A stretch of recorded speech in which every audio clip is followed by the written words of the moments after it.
দুরূদ সালাম প্রেরণ করি নবী মুহাম্মদ মুস্তাফা সাইয়্যিদুল আম্বিয়া খাতামুল আম্বিয়া খাতামুন নবিয়্যিন সাইয়্যিদুল মুরসালিন রাহমাতুল লিল আলামিন মুহাম্মদ সাল্লাল্লাহু আলাইহি ওয়াসাল্লাম।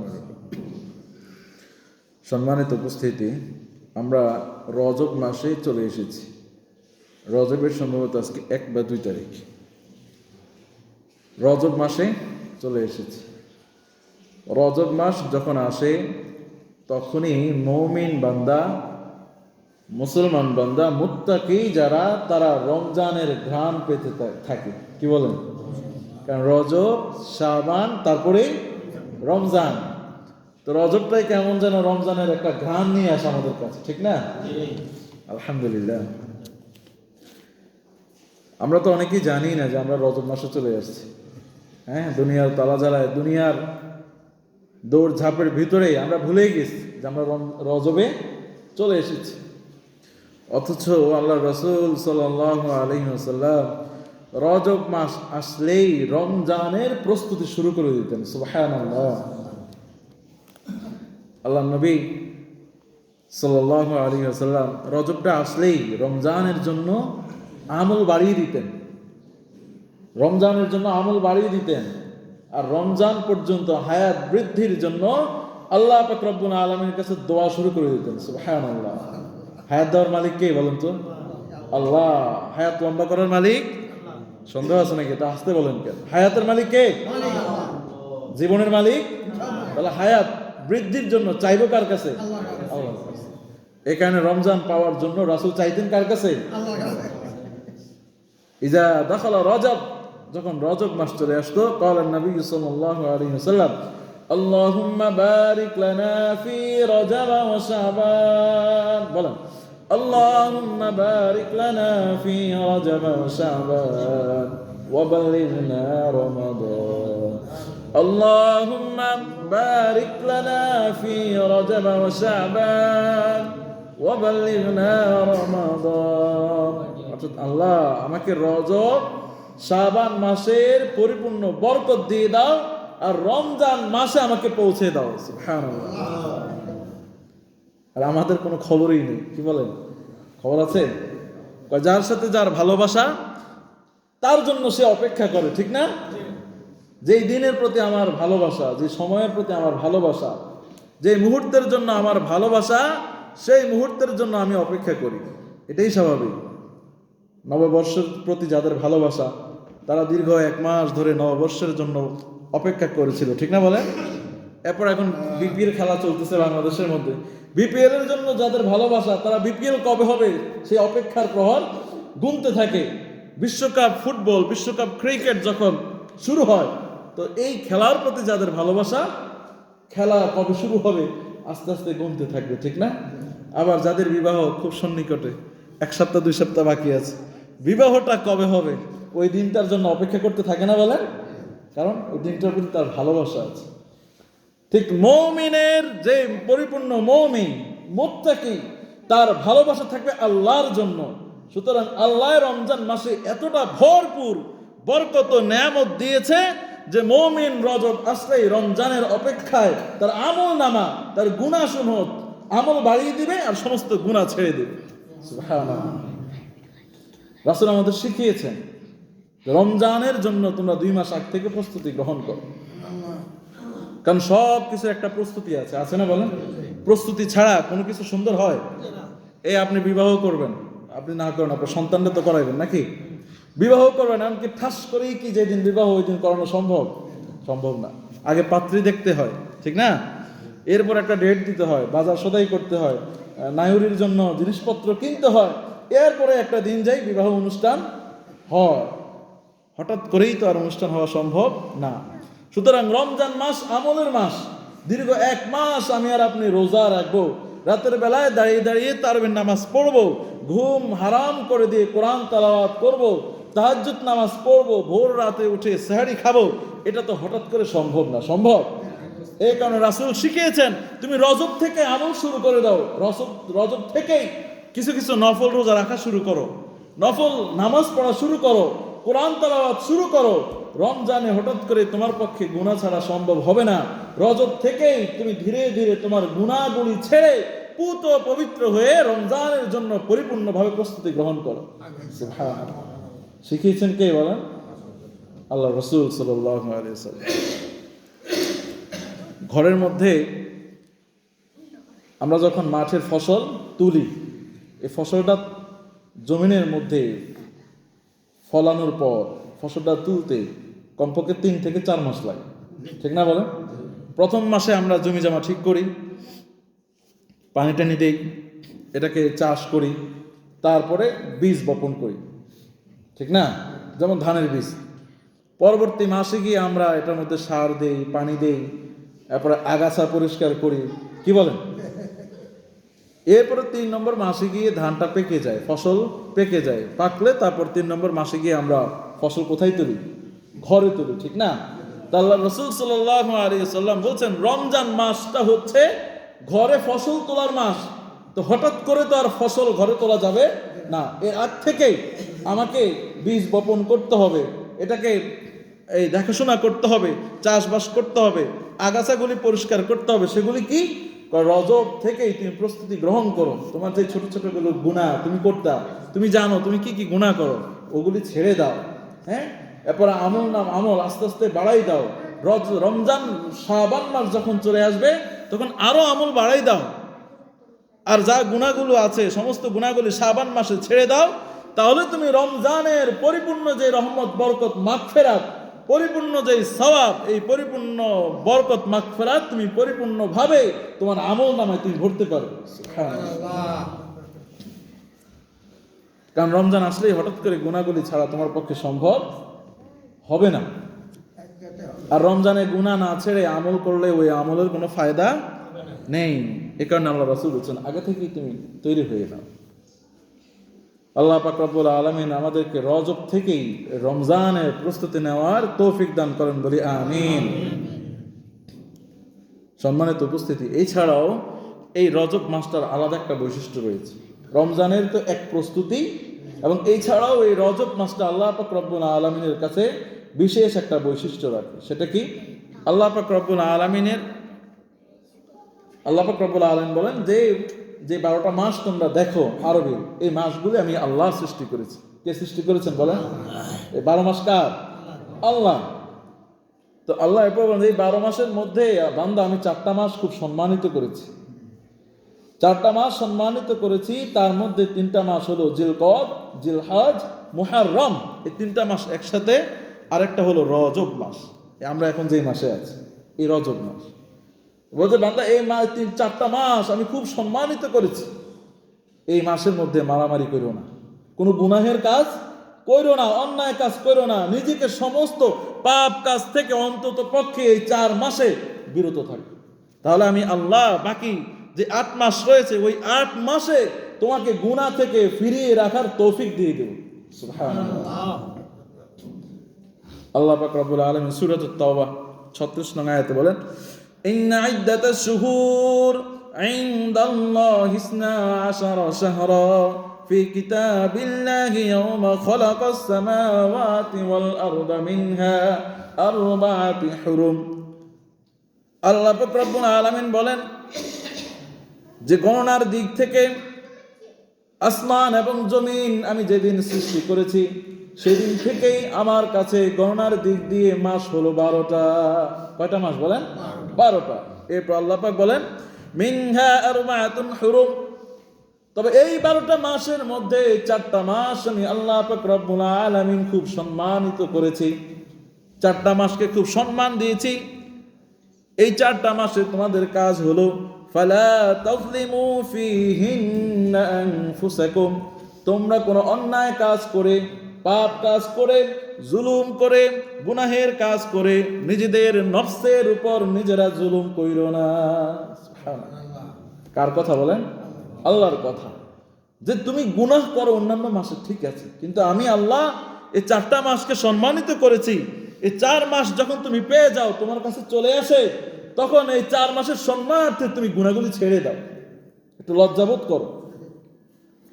কিন্তু কোন দিক দিয়ে 4 মাস যায় আমরা তো গণনাই রাখি না, রাখি বলেন? কোন দিকে রজব মাস যায়, কখন আসে, কখন যায়, কখন জিলকদ জিলহজ মুহররম আসে আর কখন যায়, আমরা তো খবরই রাখি না, গুনাহ ছাড়বো আর কি। যে গুনাহগুলি করতেছি তার উপরেই আমরা অটল থাকতেছি, ঠিক না বলেন? এটা চরম বেয়াদবি।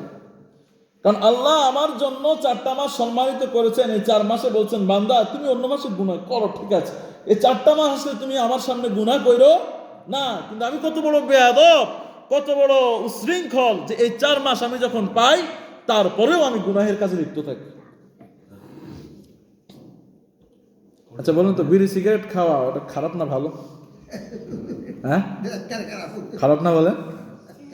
এখন আপনি জানেন আপনার সন্তান বিড়ি সিগারেট খায়, হ্যাঁ, সন্তান যদি বাবা মার সামনে এসে বিড়ি সিগারেট খায়, এটা কি চরম বেয়াদবি না বলেন? তুই খাস আমি জানি, ঠিক আছে, তুই বাইরে খা, মানুষের সামনে আমার চোখের আড়ালে রাস্তাঘাটে খাও, ঠিক আছে, কিন্তু আমার সামনে তুমি এসে পায়ের উপর পা ভর দিয়ে চেয়ারে হেলান দিয়ে তুমি বিড়ি খাচ্ছ, তোমার মতো এত বড় বেয়াদব তো আর আমি একটাও দেখিনি। এটাই তো স্বাভাবিক, কি বলেন? হ্যাঁ, তা আল্লাহ পাক ঠিক বলেন, কেমন জানি এমনই বলতেছেন যে বান্দা তুই গুনাহ করছ আমি জানি, তুই গুনাহ করছ আমি জানি, কিন্তু আমি আল্লাহ 4টা মাস সম্মানিত করেছি, বলেছি বান্দা এই 4 মাসে তুমি গুনাহ করিও না, কিন্তু এই 4 মাস চলে আসতে তুমি জানো, তারপরেও আমার সামনে তুমি এই 4 মাসে গুনাহের কাজে লিপ্ত রয়েছো, গুনাহ ছাড়তেছো না, তোমার মতো বেয়াদব বান্দা তো একটাও তো আমার কাছে আর পৃথিবীতে না। কেমন জানি বিষয়টা এমন না বলো? রজব মাস আসলো আর যদি আমার ভিতর পরিবর্তন না আসে, গুনাহ যদি আমি না ছাড়ি, নিজেকে যদি পরিবর্তন করতে না পারি, বদলাতে না পারি, তাহলে আমার মতো আহম্মক আর একটাও নাই। কারণ আল্লাহ আমাকে আমার জন্য সম্মানিত মাস রেখে দিয়েছেন, আমি আল্লাহকে বৃদ্ধাঙ্গুলি প্রদর্শন করে সম্মানিত মাসকে সম্মান না দিয়ে ওই সম্মানিত মাসে আল্লাহর সামনে আল্লাহর নাফরমানি করছি। বেয়াদবি না বলেন?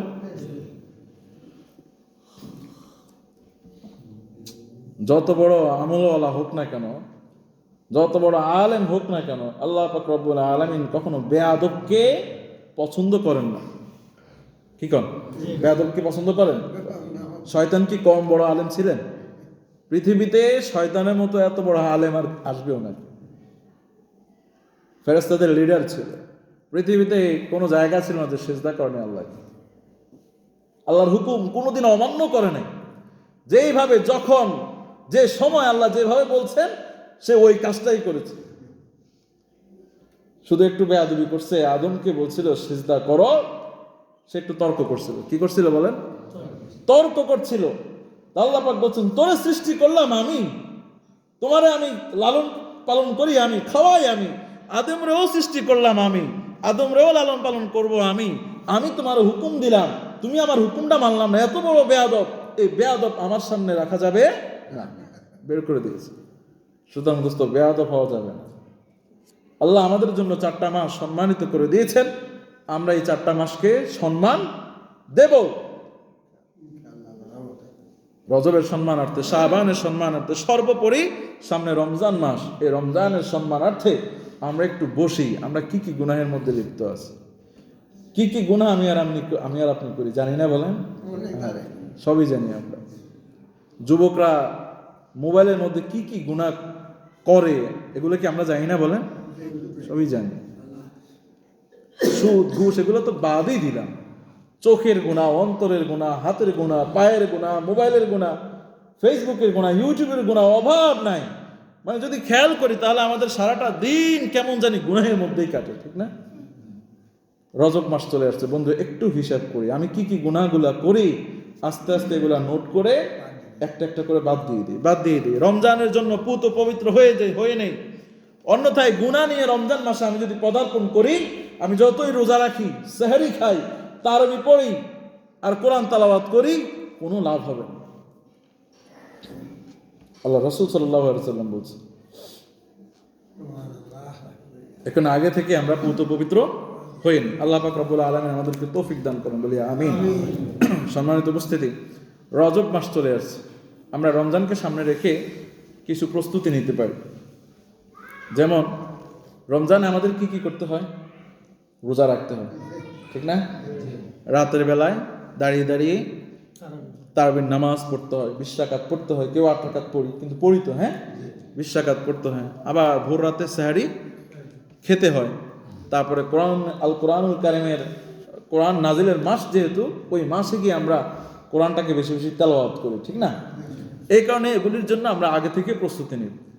আগে থেকে আমরা কিছু কিছু রোজা রেখে নিজের শরীরটাকে তৈরি করে নিব। কারণ হঠাৎ করে আমি রমজানের 1 মাস রোজা রাখলে অসুস্থ হয়ে পড়ব। এখানে রজবে আমি কিছু রোজা রাখবো, শাবানে গিয়ে আরেকটু রোজা বাড়িয়ে দিব, যাতে করে রমজান মাসে আমি নিজেকে খাপ খাইয়ে নিতে পারি। এখানে আমরা রোজা রাখবো। আমাদের মা বোনরা যারা আছেন, যারা আমাদের বাড়িতে আছে, তাদেরকে আমরা বলবো নফল রোজা আস্তে আস্তে বাড়িয়ে দেওয়ার জন্য। এছাড়া আমাদের মা বোনদের ভাঙতি অনেক রোজা আছে, তাদেরকে আমরা তালিম করব ওই ভাঙতি রোজাগুলি রেখে দেওয়ার জন্য। তাছাড়া আমরা আরেকটা সুন্নত পালন করতে পারি। প্রতি মাসে আল্লাহ নবী সাল্লাল্লাহু আলাইহি ওয়াসাল্লাম আইয়ামে বিজ, প্রত্যেক মাসে 3টি রোজা রাখতেন। এই 3টি রোজা আমরা রাখার চেষ্টা করব। তাহলে রাসূলের সুন্নত আদায় হয়ে যাবে, আবার রমজানের প্রস্তুতি হয়ে যাবে। আল্লাহ নবী সাল্লাল্লাহু আলাইহি ওয়াসাল্লাম হাদিসের মধ্যে বলেন, কানা ইয়া'মুরুনা an-nabiy sallallahu alayhi wa sallam an nasumal bid 13 و14 و15 وقال النبي صلى الله عليه وسلم هن كهيئة الدر। নবী মুহাম্মদ সাল্লাল্লাহু আবু হুরায়রা রাদিয়াল্লাহু তাআলা বলেন, আমাদের নবী মুহাম্মদ সাল্লাল্লাহু আলাইহি ওয়াসাল্লাম আমাদেরকে আদেশ করেছেন প্রত্যেক মাসের 13 তারিখ, 14 তারিখ এবং 15 তারিখের মধ্যে রোজা রাখার জন্য। আল্লাহর নবী সাল্লাল্লাহু আলাইহি ওয়াসাল্লাম বলেন, কেউ যদি আরবি মাসের 13 তারিখ, 14 তারিখ, 15 তারিখ রোজা রাখে, তার এই 3টি রোজা কাহাইয়াতিদ্দার, 3টি রোজা রাখলে কেন জানি সে সারা বছর রোজা রেখে দিল। সুবহানাল্লাহ। কেউ যদি প্রত্যেক মাসে 3টি রোজা রাখে, তাহলে আল্লাহর রাসূল বলছেন যে সারা বছর রোজা রাখলে যেই সওয়াব হতো, তা আল্লাহ পাক রব্বুল আলামিন তার আমল নামায় সেই পরিমাণ সওয়াব দিয়ে দেন। সুবহানাল্লাহ। এছাড়াও আমরা রমজানের প্রস্তুতি স্বরূপ প্রত্যেক সপ্তাহের, যারা আরো রোজা রাখতে পারি অভ্যস্ত, প্রতি সপ্তাহে শনিবার এবং বৃহস্পতিবার, রোববার এবং বৃহস্পতিবার আমরা রোজা রাখব। আল্লাহ নবী সাল্লাল্লাহু আলাইহি সাল্লাম এই 2 দিন রোজা রাখতেন। আম্মা জান আয়েশা রাদিয়াল্লাহু তাআলা আনহা জিজ্ঞাসা করছিলেন যে, ইয়া রাসূলুল্লাহ, আপনি এই 2 দিন কেন রোজা রাখেন? এই 2 দিন কেন রোজা রাখেন? আল্লাহ নবী সাল্লাল্লাহু আলাইহি ওয়াসাল্লাম বললেন যে আনতু আরাদাল আমালা ইয়াউমাল ইসনাইন ওয়াল খামিস, যে আমার প্রিয়তমা স্ত্রী, যে আমাদের সাপ্তাহিক আমলগুলি ফেরেশতারা এই 2 দিন আল্লাহ পাক রব্বুল আলামিনের কাছে উপস্থিত করেন। তো আনা উহিব্বু আন ইউরাদা আমালি ওয়া আনা সাইম, তো আমি চাই আমার আমলগুলি আল্লাহ পাক রব্বুল আলামিনের কাছে এমন ভাবে উপস্থাপন করা হোক যে আমি তখন রোজাদার। সুবহানাল্লাহ। অর্থাৎ আমি রোজা অবস্থায় যেন আমার আমলনামাগুলি আল্লাহর কাছে উপস্থাপন করা হয়, আমি এটা চাই। এ কারণে আমি এই 2 দিন রোজা রাখি। আমরা ওই 2 দিন রোজা রাখতে পারবো না ইনশাআল্লাহ? তাহলে মাসের যদি 3 দিন রাখি, 13, 14, 15, আর সপ্তাহে 2 দিন, তাহলে কয়টা হলো বলেন? 5টা হয়ে গেল না? প্রত্যেক সপ্তাহে 2টা, তাহলে 4 সপ্তাহে কত হলো? 8টা। আর প্রতি মাসে 3টা, তাহলে 8, 5, 13, তাহলে 13টা হয়ে গেল। এরপর শাবান মাসে গিয়ে আমরা আরেকটু বাড়িয়ে দিলাম, তাহলে আমাদের শরীর রমজানের জন্য উপযুক্ত হয়ে গেল। রমজানের রোজা রাখলে আমাদের আর কষ্ট হবে না। এরপর যেহেতু রমজান মাসে গিয়ে আমাদের তারাবির নামাজ পড়তে হয়, তো হঠাৎ করে 20 রাকাত নামাজ পড়লে আমাদের পা খুব ব্যথা করে, ঠিক না বলেন? হাঁটতে কষ্ট হয়, পরের দিন কাজ করতেও কষ্ট হয়, শরীর দুর্বল হয়ে যায়। এখানে আল্লাহ রাসূল খুব সুন্দর সিস্টেম শিখিয়ে দিয়েছেন যে, বান্দা তুমি রজব শাবান থেকে আস্তে আস্তে আস্তে আস্তে আমল বাড়িয়ে দাও, একটু একটু নফল নামাজ বাড়িয়ে দাও। তুমি প্রতিদিন 2 রাকাত অতিরিক্ত নামাজ পড়ো, এরপরে 4 রাকাত পড়ো, 6 রাকাত পড়ো, 8 রাকাত পড়ো, 10 রাকাত পড়ো। এরপরে শাবান মাসে আরেকটু নফল নামাজ বাড়িয়ে দিয়ে নিজেকে রমজানের জন্য তৈরি করে নাও। সুবহানাল্লাহ। কত সুন্দর পদ্ধতি আমার আপনার নবী মুহাম্মদ সাল্লাল্লাহু আলাইহি ওয়াসাল্লাম শিখিয়ে দিয়েছেন। আলহামদুলিল্লাহ। এরপর রমজান মাস যেহেতু কোরআন নাজিলের মাস, আমরা রজব থেকেই প্রতিদিন রাতের বেলায় নিয়ম করে একটু একটু করে কোরআন তেলাওয়াত করে রাতের বেলায় কোরআন তেলাওয়াতের অভ্যাসটাকে তৈরি করে নিব, যাতে রমজান মাসে আমি আমল করে পরিপূর্ণ রমজানের রহমত বরকত আমার ঘরের মধ্যে আমি তুলতে পারি। পারবো না ইনশাল্লাহ? আল্লাহ পাক রব্বুল আলামিন আমাদেরকে রজবে রমজানের জন্য পরিপূর্ণ প্রস্তুতি নেওয়ার তৌফিক দান করুন বলি আমিন। ওয়া আখিরু দাওয়ানা আলহামদুলিল্লাহি রাব্বিল আলামিন।